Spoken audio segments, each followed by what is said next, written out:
আজকে আমরা কোরআনুল কারীমের সূরাতুল গাশিয়ার 17 নম্বর আয়াত থেকে আলোচনা শুনবো। রাজি আছেন তো ইনশাআল্লাহ? আল্লাহ তাআলা এই 17 নম্বর আয়াতে 18 নম্বর আয়াত, 19 নম্বর, 20 নম্বর থেকে শেষ পর্যন্ত আল্লাহ তাআলা কি বলেছেন, কি মেসেজ আপনাকে দিতে যাচ্ছেন, আল্লাহ তাআলা আপনাকে কি কথা বলতে চাচ্ছেন, এই কথা আজকে আমরা বুঝে বাড়িতে যাব। রাজি আছেন তো ইনশাআল্লাহ? আমার ভাইরা, আল্লাহ তাআলা পৃথিবীর জমিনে যতগুলো সৃষ্টিকে সৃষ্টি করেছেন সব চাইতে উত্তম সৃষ্টি হচ্ছে মানুষ, ঠিক কিনা? আল্লাহ রাব্বুল আলামিন পৃথিবীতে যতগুলো সৃষ্টিকে সৃষ্টি করেছেন প্রত্যেকটা সৃষ্টি হচ্ছে আয়াতুম মিন আয়াতিল্লাহ, আল্লাহ তাআলার এক একটা নিদর্শন। আল্লাহ তাআলা পৃথিবীর দিকে তাকান, সুউচ্চ বড় বড় পাহাড়গুলোকে আল্লাহ তাআলা পৃথিবীর জমিনে গেড়ে দিয়েছেন। সুবহানাল্লাহ পড়বেন না? আল্লাহ তাআলা পৃথিবীর জমিনে শুধু পাহাড় নয়, পাহাড়ের বুক চিরে, পাহাড়ের বুক ফেটে আল্লাহ তাআলা ঝর্ণা প্রবাহিত করেছেন। পড়েন আল্লাহু আকবার। সে আল্লাহ তাআলা এক জায়গা থেকে আরেক জায়গায় 200 কেজি 250 কেজি মালামাল নিয়ে এক জায়গায় আর থেকে আরেক জায়গায় শত শত মাইল এভাবে পাড়ি দেয়। সুবহানাল্লাহ পড়বেন না? আল্লাহ তাআলা বোঝাতে চাচ্ছেন, আপনাকে আস্কিং করছেন, দেখো সেই উট কখনো ক্লান্তি নামক শব্দটা উচ্চারণ করে না, ক্লান্তি নামক শব্দ তার মধ্যে নাই। আমি আল্লাহ তাআলা কেমনে সৃষ্টি করলাম? শুধু উট নয়, তুমি পৃথিবীর জমিনে ভাবে আমার যতগুলি গবেষণা রয়েছে, আমার যতগুলি সৃষ্টি রয়েছে সবকে নিয়ে যদি গবেষণা করো তাহলেই তো তুমি আমাকে পেয়ে যাও। সুবহানাল্লাহ পড়বেন না? এই জন্য আমার ভাইরা, উট হচ্ছে পৃথিবীর জমিনের আল্লাহ তাআলার সবচাইতে বিস্ময়কর একটা সৃষ্টি, the miracle creation, the astonishing creation. আল্লাহ তাআলা সবচাইতে বিস্ময়কর একটা সৃষ্টি হচ্ছে উট। কারণ উটকে নিয়ে আজকে প্রাণী বিজ্ঞানীরা এত কথা বলেছে যে আজকে আপনি অবাক হয়ে যাবেন। প্রাণী বিজ্ঞানীর এত কথাতে তারা শেষ পর্যন্ত এটা ঘোষণা করেছে যে এটা আসলেই বিস্ময়কর একটা প্রাণী। তারা অবাক হয়ে গেছে, প্রাণী বিজ্ঞান আজকে অবাক, কেমন আল্লাহ তাআলা উটকে এত সূক্ষ্ম সূক্ষ্ম বিষয় দিয়ে সৃষ্টি করেছেন। সুবহানাল্লাহ পড়বেন না? আমার ভাইরা, আপনারা মনে হয় কষ্ট পাচ্ছেন নাকি? কষ্ট পাচ্ছেন? তাহলে আওয়াজ করে বলা যাবে না সুবহানাল্লাহ? আরো জোরে বলেন সুবহানাল্লাহ। এখানে যতগুলো মানুষ আছে আপনাদের আওয়াজ দেখে মনে হয় না যে এতগুলো মানুষ। এই জন্য আমার ভাইরা, আপনারা একটু রেসপন্স করবেন। আল্লাহ তাআলা প্রথমে কোরআনুল কারীমের মধ্যে 1 নম্বর আয়াতে আল্লাহ তাআলা সূরাতুল গাশিয়ার 17 নম্বর আয়াত, this is the first verse tonight, আজকের প্রথম আয়াত এটা, আমরা এটা বোঝার চেষ্টা করব। আল্লাহ তাআলা সূরাতুল গাশিয়ার 17 নম্বর আয়াতে আল্লাহ তাআলা বললেন, আফালা ইয়ানদুরুনা ইলাল ইবিলি কাইফা খুলিকাত। হে আমার বান্দারা, তোমরা কি দুনিয়ার জমিনে এই উটগুলোর দিকে তাকাবা না? উটগুলোর দিকে তোমরা গবেষণা করবা না আমি রব্বুল আলামিন কেমনে করে এই উটগুলোরে বানালাম? সুবহানাল্লাহ। মরুভূমির এই উত্তপ্ত রোদের উপরে, উত্তপ্ত এই বালির উপরে কেমনে এই উটগুলো চলে, এইদিকে তোমরা একটু তাকাও। আমার ভাইরা, মরুভূমির উত্তপ্ত বালিতে আপনি স্যান্ডেল ছাড়া 5 মিনিট হেঁটে থাকতে পারবেন না। প্রচণ্ড তাপমাত্রা, উত্তপ্ত রোদের খরস্রোতে দুপুর বেলায় আপনি 5 মিনিট স্যান্ডেল ছাড়া হেঁটে থাকতে পারবেন না। এটা একটা সমস্যা, তাপমাত্রা। 2 নম্বর হচ্ছে মরুভূমির এই তাপমাত্রার ভেতরে শুধু গরমটা, অসহ্যকর গরমটা শুধু নয়, সবচেয়ে আরেকটা বড় সমস্যা হচ্ছে মরুভূমির বালির ওপর আপনি যখন হাঁটবেন দেখবেন আপনি অল্পতেই টায়ার্ড হয়ে যাবেন, আপনি অল্পতেই এক্সজস্টেড হয়ে যাবেন, কারণ মরুভূমির বালিতে আপনার পাটা দেবে যাবে। কিন্তু আল্লাহ তাআলা উটকে এমন করে তৈরি করেছেন, এই উটগুলো মরুভূমির বালির ওপর সারাদিন চলাফেরা করে, শত শত মাইল পাড়ি দিয়ে চলে যায়, কিন্তু উটগুলোর পাটা মরুভূমির বালির নিচে তলিয়ে যায় না। পড়েন আল্লাহু আকবার। কেমনে সৃষ্টি করলেন? এই জন্য আল্লাহ তাআলা বলছেন যে এই উট নিয়ে গবেষণা করো, তাহলেই তোমরা তোমাদের মালিককে পেয়ে যাবা, বেশি দূর যেতে হবে না। এই জন্য রব্বুল আলামিন বলেন, আফালা ইয়ানদুরুনা ইলাল ইবিলি কাইফা খুলিকাত ওয়া ইলাস সামাই কাইফা রুফিআত ওয়া ইলাল জিবালি কাইফা নুসিবাত। রব্বুল আলামিন বলেন, এই উট কিভাবে দুনিয়ার জমিনে চলে এটা নিয়ে গবেষণা করো। 2 নম্বর, আসমানের দিকে তাকাও। তুমি যে বলো তোমার রব নাই, আসমানের দিকে তাকাও, দেখো পৃথিবীর জমিনে প্রত্যেকটা বাড়ি আমি বানিয়েছি। সব বাড়িগুলো তোমরা যেগুলো বানাও এবং যেগুলোতে থাকো, প্রত্যেকটা বাড়িগুলোকে ছাদ নির্মাণের জন্য তোমরা আগে পিলার নির্মাণ করো। কিন্তু আমি আল্লাহ তাআলা কোন রকম পিলার ছাড়া আসমানটাকে তোমাদের মাথার উপর সুউচ্চ ছাদ হিসাবে আমি আল্লাহ তাআলা বানিয়ে দিয়েছি। পড়েন আল্লাহু আকবার। আমার ভাইয়েরা, এই জন্য প্রথম নম্বর হচ্ছে উট। আল্লাহ তাআলা উটকে নিয়ে কেন গবেষণা করতে বললেন? আল্লাহ রাব্বুল আলামিন যখন কোনো কিছু নিয়ে গবেষণা করতে বলেন, কোনো কিছু নিয়ে ফিকির করতে বলেন, তাদাব্বুর করতে বলেন, ইন দ্য মেন টাইম আল্লাহ তাআলা সেখানে অসংখ্য অজস্র বিস্ময়কর বিষয়কে ঢুকিয়ে দেন। তার মধ্যে প্রথম নম্বর হচ্ছে উটের পাটা অত্যন্ত নরম থাকে। কি থাকে? আমার ভাইয়েরা, শ্যামপুরের ভাইয়েরা আওয়াজ করে বলেন, উটের পাটা কি থাকে?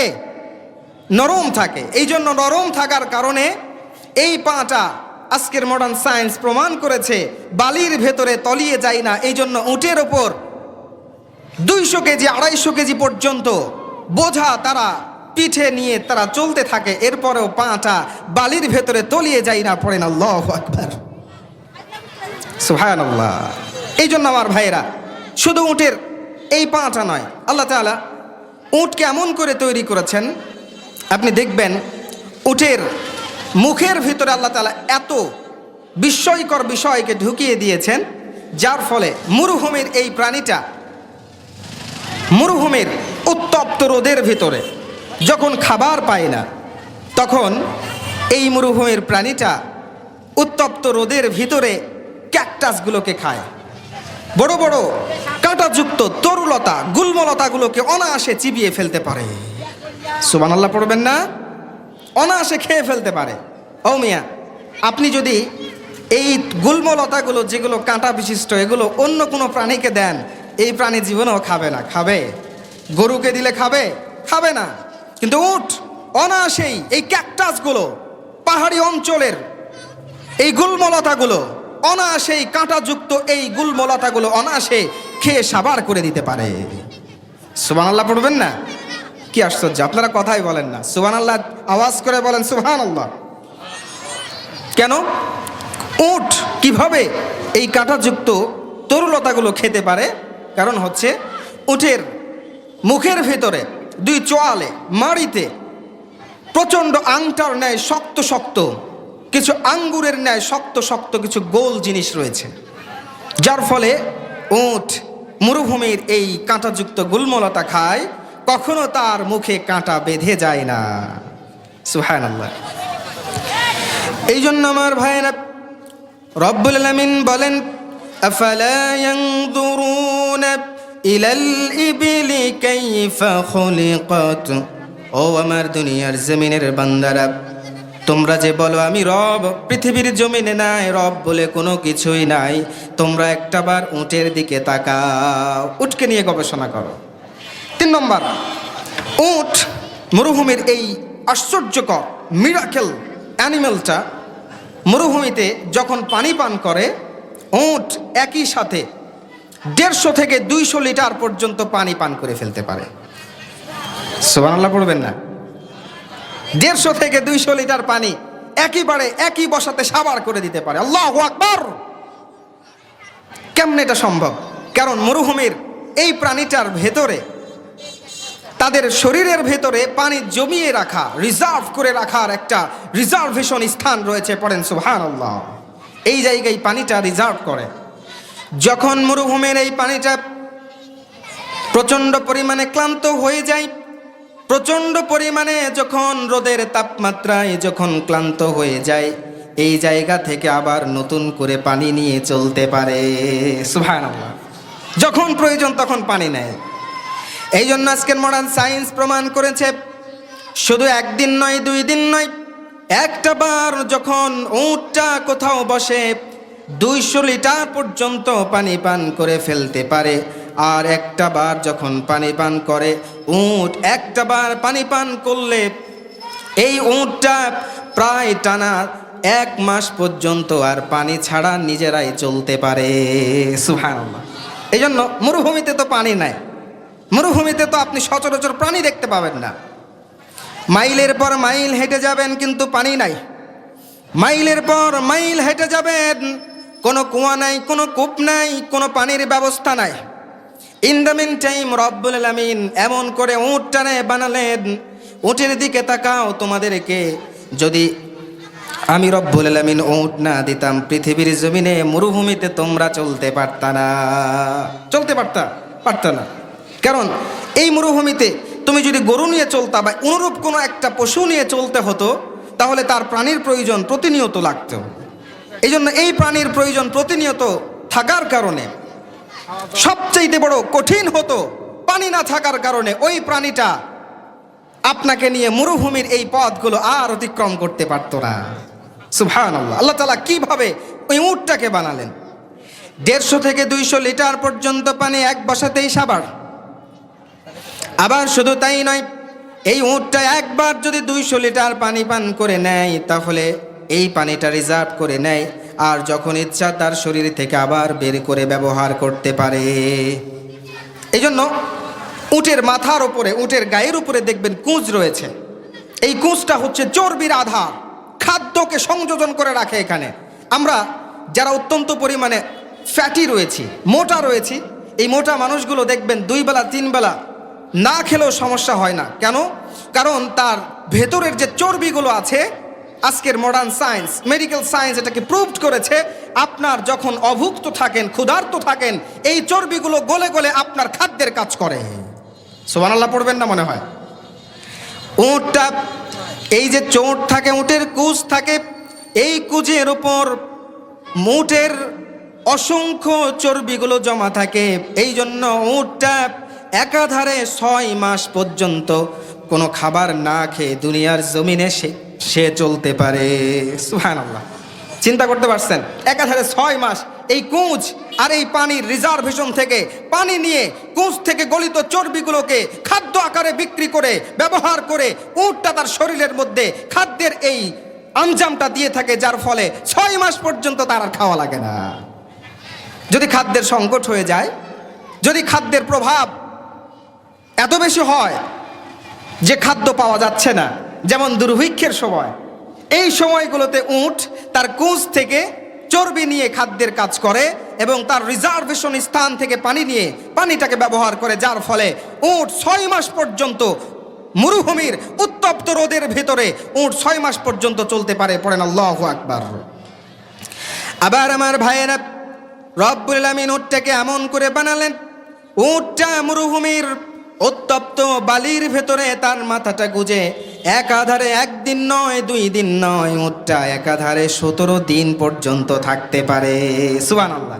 মরুভূমির উত্তপ্ত বালির ভেতরে যখন ধুলি বালি যুক্ত ঝড় প্রচণ্ড দিক থেকে, প্রত্যেক দিক থেকে প্রবল বেগে বইতে থাকে, ইন দ্য মিন টাইম এই ধুলি বালি ঝড়ে উট তখন তার খাবারের জন্য তার শরীরের চর্বিকে ব্যবহার করে এবং ইন দ্য মিন টাইম আল্লাহ রাব্বুল আলামিন এমনভাবে তৈরি করেছেন উট তার মাথাকে বালির ভেতরে ঢুকিয়ে 17 দিন পর্যন্ত এভাবে থাকতে পারে। সুবহানাল্লাহ পড়বেন না? শুধু তাই নয়, বিজ্ঞান প্রমাণ করেছে আল্লাহ রাব্বুল আলামিন কেন বললেন উটটা নিয়ে গবেষণা করো, উটটা নিয়ে রিসার্চ করো, তাফাক্কুর করো, তাদাব্বুর করো, তাহলেই বুঝে যাবা তোমাদের রবকে।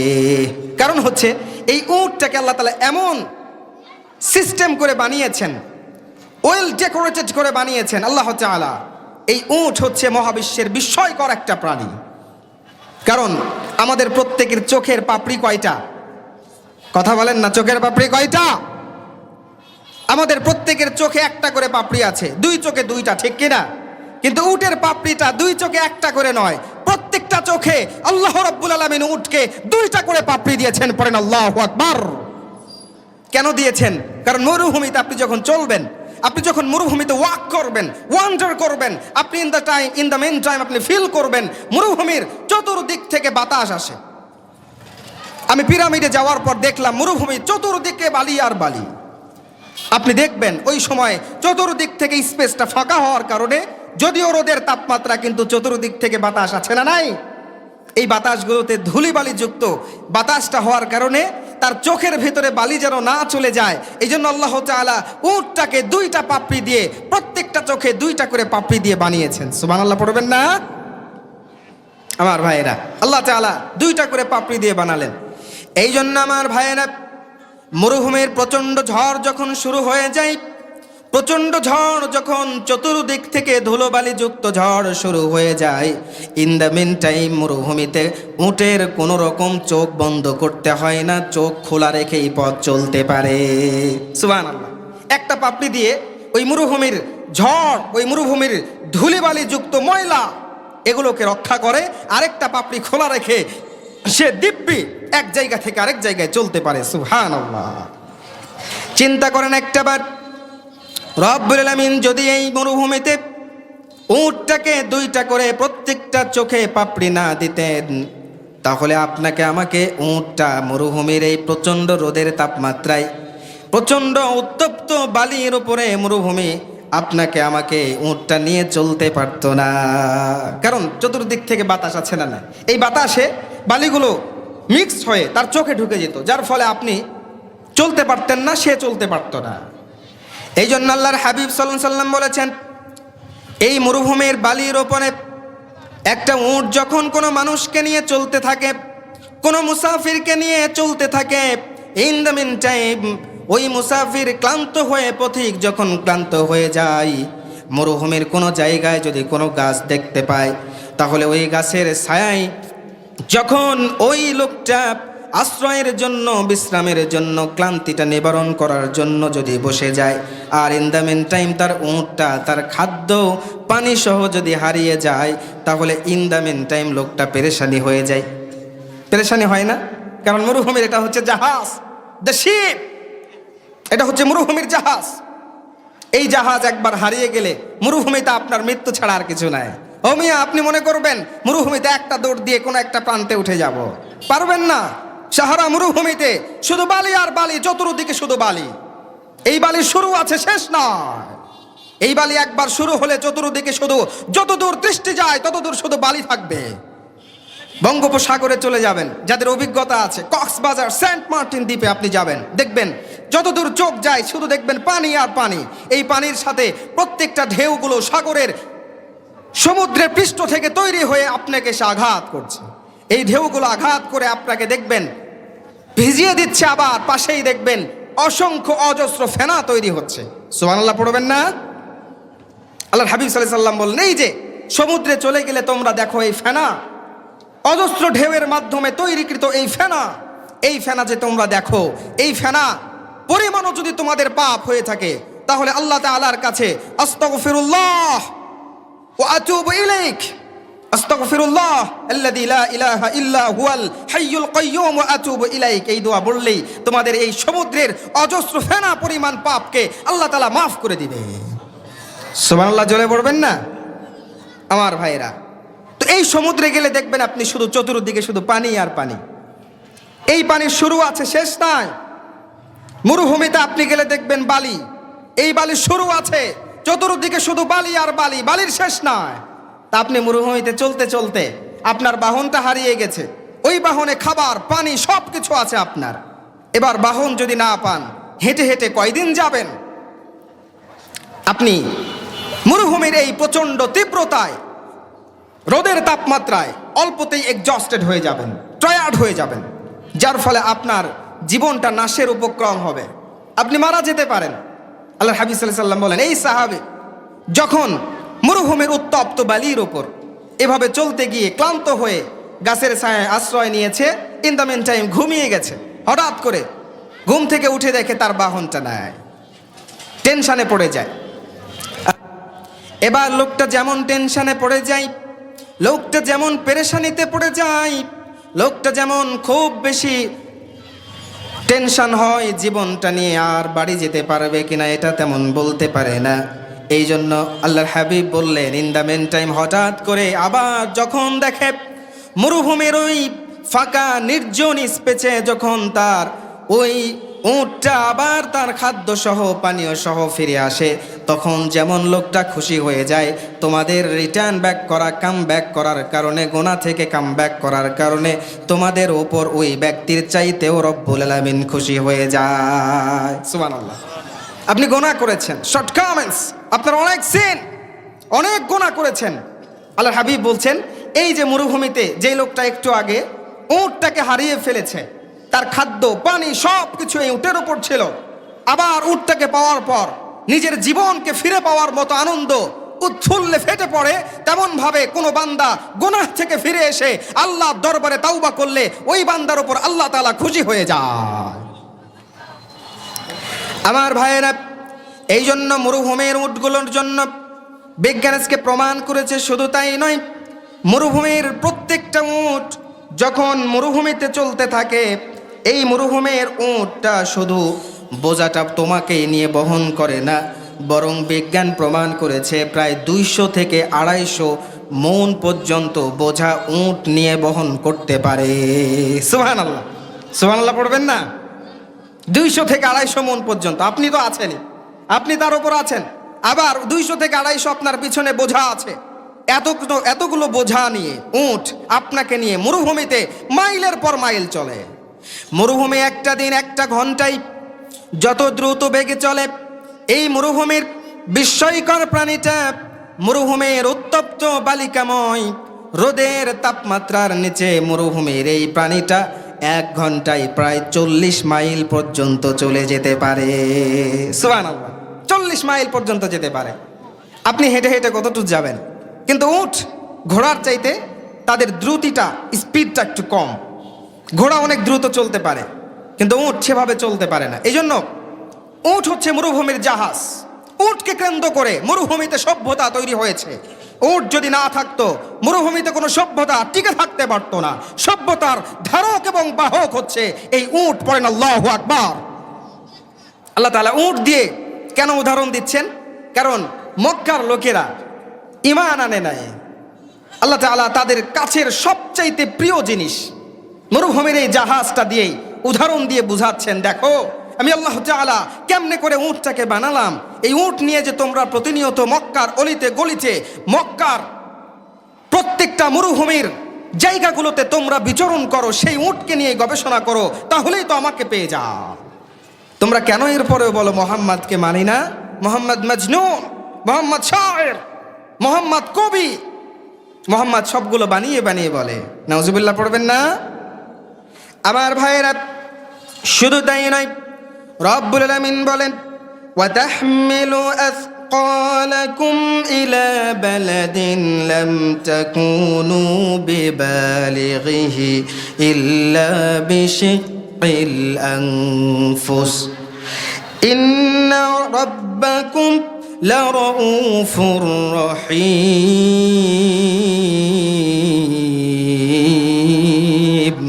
জোরে বলেন আল্লাহু আকবার। রব্বুল আলামিন বলেন, শুধু তাই নয়, উটটাকে আমি শুধু খাদ্যকে রিজার্ভ করার জন্য দেই নাই, তার কুজের উপর চর্বিটা রিজার্ভ করার জন্য দেই নাই। উটটা আমি রব্বুল আলামিন এমন করে বানিয়েছি, হে আমার বান্দারা তোমরা চিন্তা করে দেখো, আমি রব্বুল আলামিন উটটাকে এমন করে বানিয়েছি, এই উট তোমাকে সহ তোমার বোঝাগুলোকে নিয়ে বহন করে এক জায়গা থেকে আরেক জায়গায় যায়, যেই জায়গায় তোমাদের পৌঁছাতে, তোমাদের বোঝাগুলো মাথায় নিয়ে যেতে তোমাদের অনেকটা কষ্ট হতো। সুবহানাল্লাহ। আপনি আপনার বোঝা বহন করে মরুভূমিতে চলতে পারবেন না। আপনি মরুভূমিতে আপনার গোটা বডি, শুধু আপনার বডিটা, আর কিছু থাকবে না আপনার সাথে, এতেই আপনি চলবেন। মরুভূমিতে 5 মিনিট দৌড়াবেন, আপনি 5 মিনিট না, মূলত আধা ঘন্টা দৌড়ালে যেমন টায়ার্ড হয়ে যান, যেমন এক্সস্টেড হয়ে যান, তেমন টায়ার্ড হয়ে যাবেন। কারণ প্রত্যেকটা সময়, প্রত্যেকটা ধাপে ধাপে আপনার পাটা মরুভূমির বালির নিচে বসতে থাকবে, এজন্য টায়ার্ড হয়ে যাবে। কিন্তু রব্বুল আলামিন বলেন, ওয়া তাহমিলু আথকালাকুম, খেয়াল করে দেখো তোমাদের উটটা, তোমাদের যতগুলো ভারী ভারী বোঝা রয়েছে সবগুলোর নিয়ে এই উটটা, মরুভূমির এই প্রাণীটা মরুভূমির বালির ওপর একে একে চলতে থাকে। কখনো কোনো দিন তোমাকে কমপ্লেন করে না। সুবহানাল্লাহ, কখনো কমপ্লেন করে না। বিশিক্কিল আনফুস, যেটা তুমি নিয়ে বহন করলে তোমার মেরুদণ্ডের পেছনের হাড় ভেঙে যেত। আল্লাহ তাআলা এই জন্য বলছেন বিশিক্কিল আনফুস, উইদাউট দ্য ব্যাক ব্রেকিং। আল্লাহ রাব্বুল আলামিন বলছেন উটকে আমি এমন করে তৈরি করেছি পেছনের মেরুদণ্ডটা তার ভেঙে যায় না, কোনো কষ্ট হয় না। বিশিক্কিল আনফুস মানে হচ্ছে আপনি কোনো জিনিস মাথায় বহন করেছেন, 2 মণ ওজনের একটা জিনিস বহন করে আপনি 10 মিনিট 15 মিনিট 20 মিনিট ধরে আপনি যখন চলছেন, প্রচণ্ড ক্লান্ত হয়ে গেছেন, আপনি প্রচণ্ড হাঁপাচ্ছেন, একটা সেকেন্ড আপনি পাচ্ছেন না, এটাকে বলা হয় বিশিক্কিল আনফুস। কিন্তু উট, আল্লাহ রাব্বুল আলামিন বলেন এই উটটা ইল্লা বিশিক্কিল আনফুস, উটটা উইদাউট এনি ব্রেকিং। আল্লাহ তাআলা কোনো রকম কষ্ট ছাড়াই, ব্রেকিং হার্ডশিপ, কোনো রকম কষ্ট ছাড়াই আল্লাহ তাআলা এই উটটা তোমাদের এই মালামাল নিয়ে চলতে আছে, এইভাবেই তৈরি করেছেন। সুবহানাল্লাহ। রব্বুল আলামিন বলেন এরপর শুধু তাই নয়, ওয়াল আনআম খলাকাহা লাকুম ফিহা দিফউ ওয়া বানাফিউ ওয়া মিনহা তাকুলুন।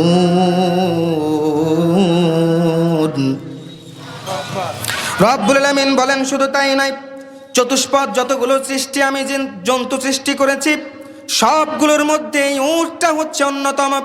এই উটকে নিয়ে তোমরা তোমাদের উপকারের জন্য ব্যবহার করো, আবার শীতের জন্য তোমরা উটের চামড়াকে ব্যবহার করে নিজেদের কাজে লাগাও। শীতের দিনে আসলে এই উটের চামড়ার বিভিন্ন পোশাক আদি তোমরা ব্যবহার করো। শুধু উটটা শীতে নিজেই উপকৃত হয় এমনটা নয়, তার নিজের কিছু বৈশিষ্ট্য আছে, কিন্তু তোমাদের জন্য অসংখ্য নিয়ামত উটের মাধ্যমে আমি আল্লাহ তাআলা তোমাদেরকে দান করেছি। পড়েন সুবহানাল্লাহ। রব্বুল আলামিন বলেন শুধু তাই নয়, উটের চামড়াটা দিয়ে তোমরা তোমাদের পোশাক বানাও, উটের চামড়া দিয়ে তোমাদের উষ্ণ কাপড়গুলো তোমরা বানাও, চামড়ার পোশাকগুলো বানাও, চামড়ার স্যান্ডেলগুলো বানাও। এরপরেও রব্বুল আলামিন বললেন শুধু তাই নয়, উটের দিকে লক্ষ্য করো, আমি রব্বুল আলামিন উটের দুধ তোমাদের জন্য হালাল করে দিয়েছি। শুধু তাই নয়, উটের পেশাবটাও তোমরা যদি পান করো তোমাদের রোগ থেকে মুক্তি করে দেয় কে? সুবহানাল্লাহ। আল্লাহ তাআলা আমাদের রোগ থেকে মুক্তি করে দিবে। কেন? সহিহুল বুখারীর বর্ণনা, সহিহ মুসলিমের বর্ণনা, অসংখ্য হাদিসের মধ্যে হাদিসটি এসেছে। আল্লাহর হাবিবের কাছে উরাইনা গোত্রের 8 জন লোক আসলো। উরাইনা গোত্রের 8 জন লোক তারা মদিনায় এসেছে, কিন্তু মদিনায় ইন দ্য মেন টাইম আল্লাহর হাবিব সাল্লাল্লাহু আলাইহি সাল্লাম যখন মক্কা থেকে মদিনায় হিজরত করেছেন তখন প্রচণ্ড পরিমাণে মদিনায় মহামারী হতো। 2 দিন পর পর মহামারী, এক মহামারী তো শেষ হতো, আরেক মহামারী শুরু হতো। মদিনায় প্রচণ্ড মহামারী থাকতো। আল্লাহর হাবিব মদিনায় প্রবেশ করে এই অস্বাস্থ্যকর পরিবেশ দেখে আল্লাহ রব্বুল আলামিনের কাছে সর্বপ্রথম দোয়া করলেন। এই দোয়ার একটা অংশ হলো ওয়ানকুল হুম্মাহা ইলাল জুফা। ও আল্লাহ, এই মদিনার মহামারী, এই মদিনার প্লেগ রোগ, এই মদিনার জ্বর, এই সবগুলো রোগ যত রয়েছে আপনি মদিনায় না রেখে জুহফা নামক নির্জন এলাকায় আপনি এটা স্থানান্তর করে দেন। পড়েন আল্লাহু আকবার। আমার ভাইরা, আল্লাহর হাবিব এই দোয়া করার পর আল্লাহ তাআলা কবুল করে নিয়েছেন। এরপরেও কিছু সময় দেখা যেত মানুষের রোগ হতো। মদিনার পরিবেশটা মক্কার মতো এত সুন্দর, এত স্বচ্ছ ছিল না। মদিনার বাতাসটা ছিল দূষিত। মদিনায় গেলে মানুষ অসুস্থ হয়ে পড়ত।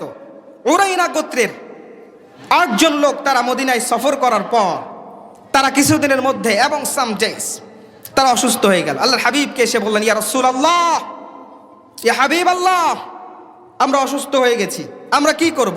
আল্লাহর হাবিব বললেন, ইযহাব ইলা ইবলিনা, তোমরা আমাদের ওই উটের কাছে চলে যাও। সুবহানাল্লাহ পড়বেন না? ওয়াশরাব লাবানাহা, আল্লাহর হাবিব বললেন তোমরা এই উটের দুধটাকে পান করো।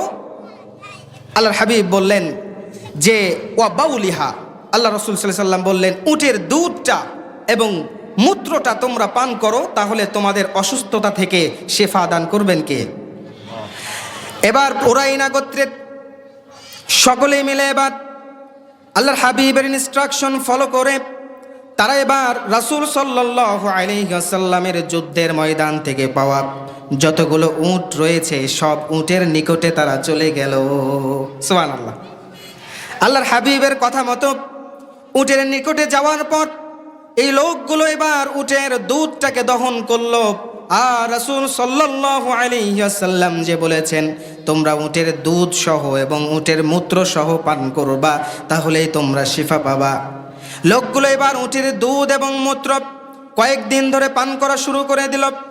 ইন দ্য মিন টাইম কয়েকদিন পর তাদের রোগগুলো ভালো হয়ে গেল, কিন্তু তারা প্রচণ্ড পরিমাণে উটের রাখালের উপর রাগান্বিত হয়ে রাখালটাকে হত্যা করে এই সকল মানুষগুলো তারা উটকে নিয়ে তারা পালিয়ে চলে গেল। তারা উটকে নিয়ে পালিয়ে চলে গেল। আমার ভাইরা, আজকের অত্র প্রোগ্রামের সম্মানিত মেহমান আমাদের সামনে উপস্থিত হয়েছেন। আমরা সকলে পড়ছি আলহামদুলিল্লাহ। এবং আজকের প্রোগ্রামের সম্মানিত সভাপতি সহ আরও অনেকে এসেছেন। আল্লাহ রাব্বুল আলামিনের কাছে আমরা এই জন্য শুকরিয়া আদায় করছি। পড়েন আলহামদুলিল্লাহ। আমার ভাইরা, আমার সাথে আই কন্ট্যাক্ট রাখেন।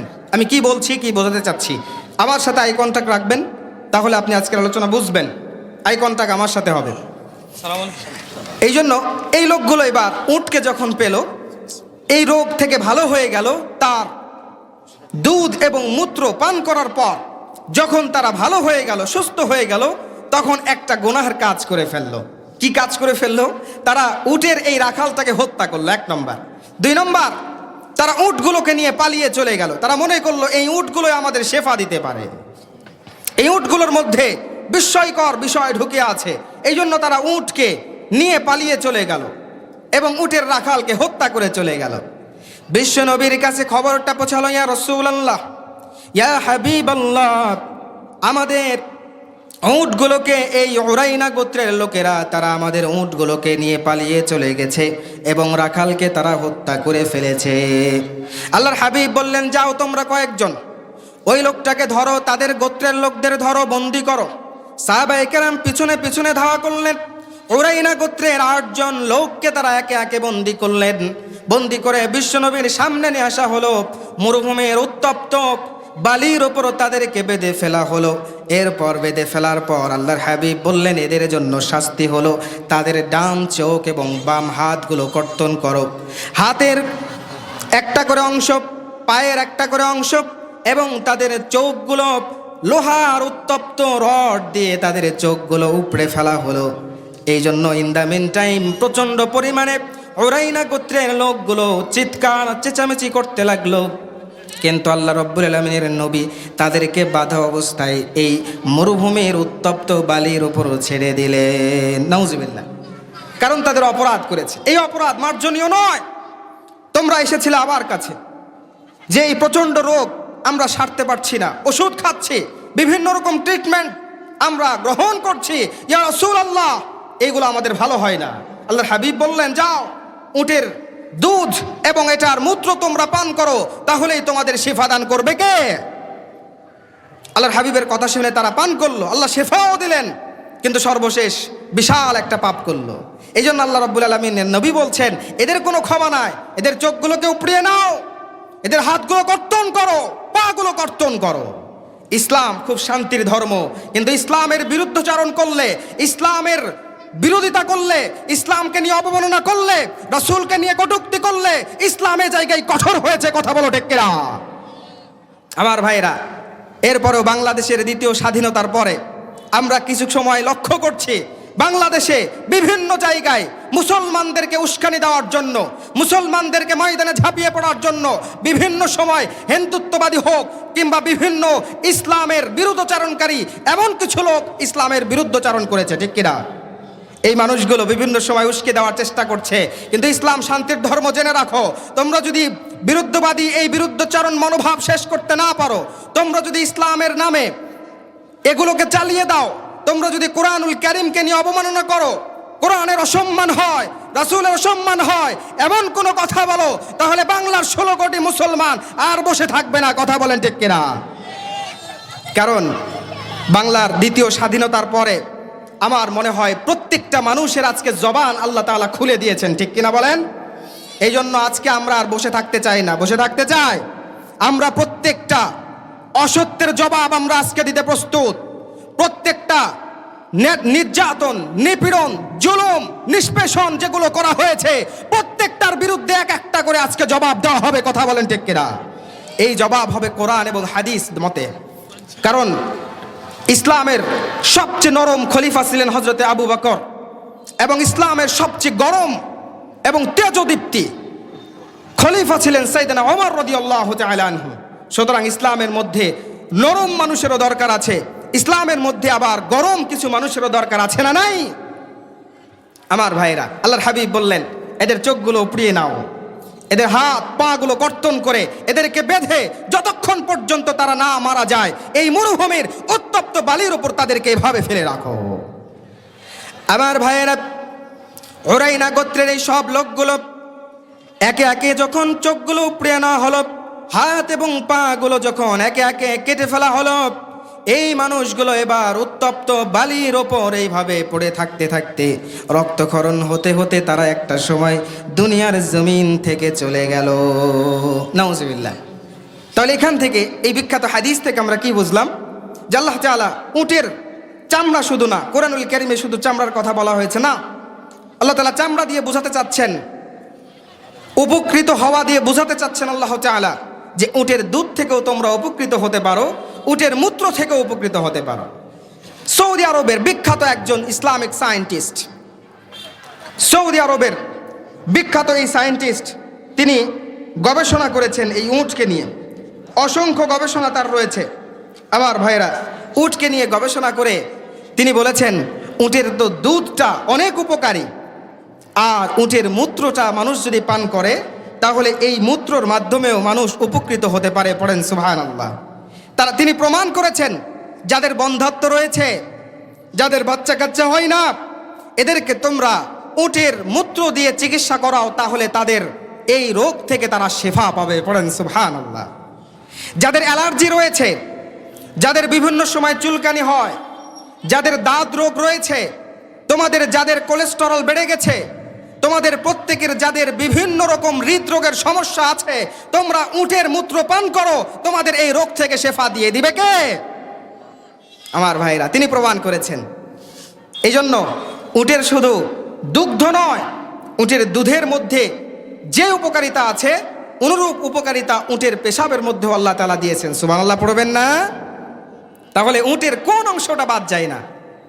আবার আমরা উটটাকে জবেহ করে, উটটাকে নহর করে উটের মাংসটা আমরা খাই। আমার ভাইয়েরা, এই সহ রব্বুল আলামিন উটের অনেকগুলো উপকার আমাদের জন্য দিয়ে দিয়েছেন।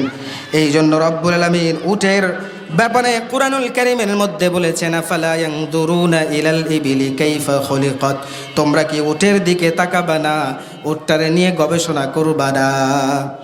সংক্ষেপ করলে ভালো হয়। এই জন্য আমার ভাইরা, আজকে সর্বশেষ আমরা আরেকটি বিষয় জানব, সেটি হচ্ছে রব্বুল আলামিন এই উটটাকে দিয়েছিলেন সাইয়েদনা সালেহ আলাইহিস সালামের কওমকে। সুবহানাল্লাহ পড়েন। সালেহ আলাইহিস সালামের কওমকে উট দিয়ে তিনি শিক্ষা দিতে চেয়েছিলেন। সালেহ আলাইহিস সালামের কওমেরা তারা তাদের নবী সাইয়েদনা সালেহকে বললেন, তুমি যদি এই পাথরের বুকটা ফেটে তুমি যদি আমাদের সামনে 10 মাসের গর্ভবতী উটটাকে বের করতে পারো, তাহলে আমরা তোমার প্রতি ঈমান আনব। কিন্তু তারা সর্বশেষ সালেহ আলাইহিস সালাম আল্লাহর কাছে চাইলেন, পাথরের বুক ফেড়ে 10 মাসের গর্ভবতী উটটা বের হয়ে আসলো। সুবহানাল্লাহ পড়েন। কিন্তু তারা ঈমান আনতে পারল না। আমার ভাইরা, আল্লাহ রাব্বুল আলামিন সর্বশেষ তাদেরকে বললেন, এটা হলো নাকাতুল্লাহ, আল্লাহর উট। সুতরাং খবরদার, এই উট নিয়ে তোমরা কখনো খারাপ মনোভাব নিয়ে উটকে স্পর্শ করো না, তাহলে আল্লাহর আযাবে, আল্লাহর ক্রোধে তোমরা ধ্বংস হয়ে যাবা। এরপর আমার ভাইয়েরা, সালেহ আলাইহিস সালামের কওমেরা চিন্তা করল, উট একদিন পানি পান করে আর একদিন আমাদের পানি পান করতে হয়। এই কূপের মধ্যে যেই দিন উটটা পানি পান করে, উটটা একদিন পানি পান করলে কূপের সব পানিগুলো একদিনেই সাবার করে দেয়। সুবহানাল্লাহ। তো উট যেদিন পানি পান করতো, কূপের মধ্যে কোনো পানি অবশিষ্ট থাকতো না, সব পানি শেষ করত। আর যেই দিন পানি পান বেশি করত, এই জন্য সেই দিন এত পরিমাণে দুধ দিত, এই দুধে সালেহ আলাইহিস সালামের গোটা এলাকার লোকেরা ওই দুধ পান করার পরেও দুধটা বেঁচে যেত। সুবহানাল্লাহ। এই মুজিজা আল্লাহ দিয়েছিলেন। আমার ভাইরা, তারা এটা মানতে পারে নাই। এর পরবর্তীতে তারা উটটাকে হত্যা করল। রব্বুল আলামিন তাদেরকে আযাব দ্বারা পাকড়াও করলেন। তাদের নবী সালেহকে বললেন, তোমার কওমকে বলে দাও 3 দিন টাইম, 3 দিনের মধ্যে তারা ধ্বংস হয়ে যাবে। 3 দিনের আলটিমেটাম। তিনি বললেন, হে আমার কওমেরা, তোমরা এবার আল্লাহর শাস্তির জন্য অপেক্ষা করো। 1 নম্বর, তোমাদের প্রথম রাত্রিতে, প্রথম রজনীতে তোমাদের চেহারাগুলো লাল হয়ে যাবে, দ্বিতীয় রজনীতে তোমাদের চেহারাগুলো কালো হয়ে যাবে, আর তৃতীয় রজনীতে তোমাদের চেহারাগুলো ধূসর বর্ণ হয়ে যাবে। এইভাবে যখন অবস্থা হয়ে যাবে, তৃতীয় রজনীর পরেই দেখবা তোমাদের আযাব দিয়ে আল্লাহ তোমাদের ধ্বংস করে দিয়েছে। প্রথম রজনী আসলো, তাদের চেহারাগুলো লাল হয়ে গেল। দ্বিতীয় রজনী আসলো, তাদের চেহারাগুলো কালো হয়ে গেল। তৃতীয় রজনী আসলো, তাদের চেহারাগুলো ধূসর বর্ণ হয়ে গেল। প্রত্যেকে হাউমা করে চিৎকার, চেঁচামেচি, কান্নার রোল পড়ে গেল। সালেহ আলাইহিস সালাম ইন দ্য মিন টাইম তাদেরকে বললেন, তোমাদের বলেছিলাম এই উটটাকে খারাপ মনোভাব নিয়ে স্পর্শ না করতে, কিন্তু তোমরা উটটাকে হত্যা করেছো, এই জন্য এই আযাবটাকে এখন তোমাদের আস্বাদন করতে হবে। সর্বশেষ আল্লাহ রব্বুল আলামিন তাদেরকে প্রচণ্ড পরিমাণের ভূমিকম্প এবং ধূলিঝড় দিয়ে একে একে তাদেরকে ধ্বংস করে দিয়েছেন। যেই পাহাড় খোদাই করে, যেই পাহাড়কে ডিজাইন করে, ওয়েল ডেকোরেট করে তারা পাহাড় কেটে কেটে বাড়ি নির্মাণ করত, সেই পাহাড়গুলো ভেঙ্গে চুরমার হয়ে ভূমিকম্পের মাধ্যমে তাদের মাথার উপর আল্লাহ ফেললেন। নাউজুবিল্লাহ পড়বেন না? তারা সবাই দুনিয়ার জমিন থেকে বিদায় নিল। রব্বুল আলামিন এই ভূমিকম্পের মাধ্যমে তাদেরকে শেষ করলেন। এই ভূমিকম্প গত কয়েকদিন আগে বাংলাদেশে হয়ে গেল, ঠিক কিনা? এই জন্য আমার ভাইরা, আল্লাহ তাআলা আপনাদেরকে সতর্ক করতে চান, আমাদের সতর্ক করতে চান। আমাদের প্রত্যেককে নির্দিষ্ট একটা সময় পর্যন্ত আল্লাহ তাআলা বারবার সতর্ক করতে চান। কিন্তু এই সতর্ক মানার পরেও না মানার পরেও যদি আমরা অবাধ্য, সীমালঙ্ঘতা, স্বেচ্ছাচারিতা যদি আমরা একের পর এক চালাতে থাকি, আল্লাহ তাআলা আমাদেরকে একদম আযাব দিয়ে ধ্বংস করে দিবেন। সুতরাং আমার ভাইয়েরা, আমাদের উচিত এই ভূমিকম্প থেকে শিক্ষা নেওয়া। এই ভূমিকম্প যদি 9 মাত্রার হতো, বাংলাদেশের কিছু কিছু অঞ্চলগুলো একদম মাটির নিচে তলিয়ে যেত। এটা আজকে ভূতত্ত্ববিদরা বলছে। আমার ভাইরা, এই জন্য আসুন আজকের কোরআনুল কারীমের সূরা গাশিয়ার 17 নম্বর আয়াত থেকে আজকে যেটা আমরা জানলাম, আজকের এই রজনীতে আমাদের জন্য শিক্ষা হচ্ছে, আল্লাহ তাআলা উটের মাধ্যমে আমাদেরকে বোঝাতে চাচ্ছেন, তোমরা সীমালঙ্ঘন করো না, অবাধ্য, অত্যাচারী, জুলুম, নির্যাতন, নিপীড়ন এগুলো বন্ধ করো, আমার দিকে রিটার্ন ব্যাক করো, কাম ব্যাক করো, তাহলে আমি আল্লাহ তাআলা তোমার সব গুনাহগুলো মাফ করে দিয়ে আমি আল্লাহ তাআলা তোমার জন্য প্রিয় হব, তোমাকে প্রিয় করে দিব। সুবহানাল্লাহ পড়বেন না? আমার ভাইরা, আসুন আল্লাহ তাআলা আমাদের সকলকে উট থেকে শিক্ষা নিয়ে, উটের ভিতরে যে সহনশীলতা রয়েছে এটা যেন আমাদের জীবনে রিফ্লেক্ট করে আমরা যেন পরকের জমিনে পাড়ি দিতে পারি। পড়েন আল্লাহুম্মা আমিন। ওয়া আখিরু দাওয়ানা আলহামদুলিল্লাহি রাব্বিল আলামিন। সুবহানাকাল্লাহুম্মা বিহামদিকা আশহাদু আল্লা ইলাহা ইল্লা আনতা আস্তাগফিরুকা ওয়া আতুবু ইলাইক। আসসালামু আলাইকুম ওয়া রাহমাতুল্লাহি ওয়া বারাকাতুহু।